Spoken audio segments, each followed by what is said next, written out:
I want to hear about the way that they've been treating the media, treating people like yourself, Daniel, in this hearing. Because, like we said, I know that there are a lot of restrictions here. You have to write on a notepad. You can't tweet from inside of there. I believe you got kicked out of the courtroom. Is that correct? That's true. I'm wearing a coat and tie because because it was a trial. I always wear a coat and tie when I get arrested. But in this case, I wasn't arrested. I was just expelled from the courtroom because when the judge and the prosecutors and the lawyers were out of the room, and Bradley was sitting there by himself, and I'd never met him, and he's my hero, it was a chance to say hello. So I went over to him and said, "Hi, Bradley, I'm Daniel Ellsberg." He was looking straight ahead, as he always does. Didn't look back. And I was immediately grabbed and pulled out, they said, against the rules.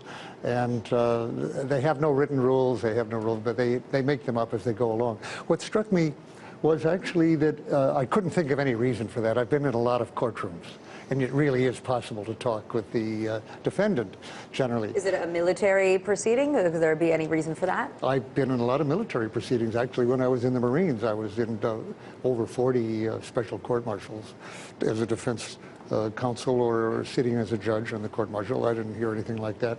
So, to me, Kevin, maybe you've been following this much closer, it's one more continuation of trying to isolate him as much as possible for everybody, not letting anybody talk, keep a bubble around him.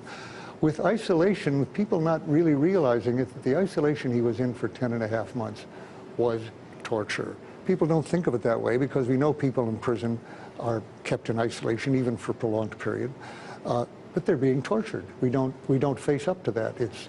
What is torture for? It's really a way of getting false confessions. That's what it does. That's what it's for. And in this case, I think they want not only an association with Assange as with some journalist or whoever. They want a very special and unjournalistic kind of thing. They want to show a kind of conspiracy that wasn't your usual journalistic thing. And they want to break him down.